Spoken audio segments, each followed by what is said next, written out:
ඔබ සැමට යහපත් දවසක්. මම ව්‍යවසායක හර්ෂ සමන් මඩවල. මම මේ පාවට මාතෘකාවක් කරගත්තේ සිරකරුවොත් මුෂ්‍යෝ යන තේමාව යටතේ මම මේට නව ක්‍රමභේදයක් බන්ධනාගාර ප්‍රශ්නයක් විසඳන විදිහට මිනිස්සුන්ටත් යහපතක් වෙන විදිහට යම් කිසි විසඳුමක් සොයාගෙන තිබෙනවා.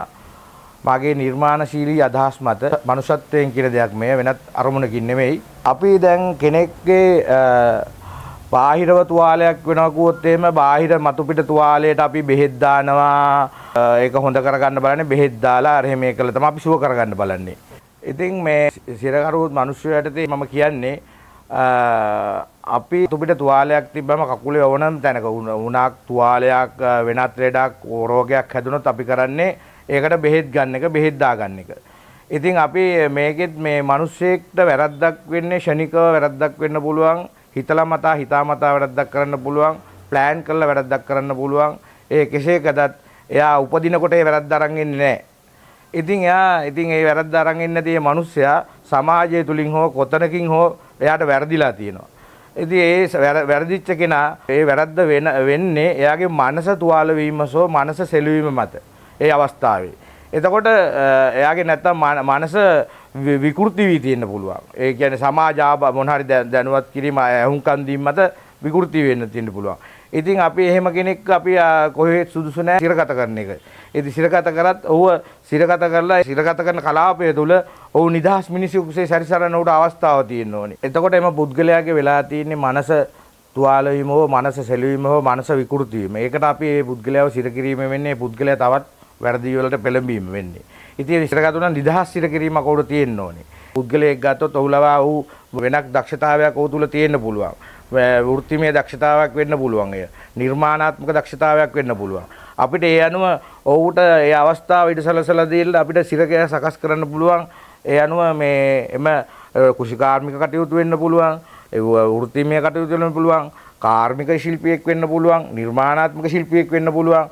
ඒ අනුවට අපි හදලා දෙනවා එතන ඔහුගේ හැකියාව අනුව එතන රැකියාව තියෙන සිරකිය තුලම. එතකොට මම කියන්නේ මේ පුද්ගලයාට එම වනාගාරය තුලම එවන් රැකියාවක් හිමිවීම තුල එයාට හොඳ වැටුපක් දෙන්න ඕනේ. එයා කවදාද හිරගෙදර නිදහස් වෙලා යනකොට ඒ වැටුපෙන් භාගයක් එයාගේ account එකකට එකතු වෙන්න ඕනේ. ඊටු භාගය එයාගේ යැපෙන්නන්ට යන්න ඕනේ. ඒ වගේ මොන හරි ක්‍රමභේදයක් සකස් කරලා ඊටු තුනෙන් දෙක එයාගේ යැපෙන්නන්ට යනකොට ඒ යැපෙන්නන්ටත් ලොකු ශක්තියක් වෙනවා. ගොඩක් වෙලාවට ගෙදරක ඉන්න ගෘහමූලික තමයි මේකට ආසු වෙන්නේ. ඉතින් මේ සිරමැදිරිය තුල මානසික සුවතා මධ්‍යස්ථානයක් සහ මේ තව තියෙන්න ඕනේ උත්තාපන කඳවුරක්. එතකොට ඒ තුල එයා ඊට ශ්‍රමිකයෙක් වෙනවා. ඒ බන්ධනාගාරය තුල. ඒ ශ්‍රමිකයා තමයි අර නිෂ්පාදනයන් ටික නිෂ්පාදනය කරලා ඒයින් තමයි මුදල ලබන්නේ. ඉතින් මම හිතන පතන විදිය කෙසේ වෙතත් මානුෂීව තමයි මේ කොයි දෙයක් බලන්නේ. අපේ හැම දෙයකම උත්තර මේ ගෝලාකාරී වෙන්න ඕනේ. මේ විශ්වයේම ගෝලය. එතකොට මේ පුද්ගලයා කවදා හරි එළියට එනකොට යාගේ යැපෙන්නොත් හොඳට ඉන්නවා. ඒ පුද්ගලයාට එනකොට මුදලක් යාට ඉතුරු වෙලා තියෙනවා. එයා දඬුවමත් විදලා තියෙනවා. එයා රැකියාවකුත් කරලා තියෙනවා. එයාගේ මනස මානසික සුවය හදාගෙන තියෙනවා. ඒ හැමදේම වෙලා තියෙනවා. ඉතින් බලන්න කොච්චර සුන්දර මිනිස්සු ටිකක් අපිට එළියට ගන්න පුළුවන්ද කියලා ඉන් පස්සේ. ඉතින් මම කියන්නේ මගේ මේක ඇත්තටම මගේ උදෙක් මගේ සිතුවිල්ලක් මට ආපු නිර්මාණයක් පමණයි වෙනත් දෙයක් නෙමෙයි. වෙනත් කිසිම අරමුණකින්වත් කිසිම දෙයකින් කියන එකක් නෙමෙයි. මම මිනිස්සෙක් ලෙස ඉපදීම තුළ මට එන අදහසක් පමණයි. මොකද උපදිනකොට කිසිම කෙනෙක් උප්පත්තියෙන් කිසිම වැරද්දක් අරන් එන්නේ නැහැ.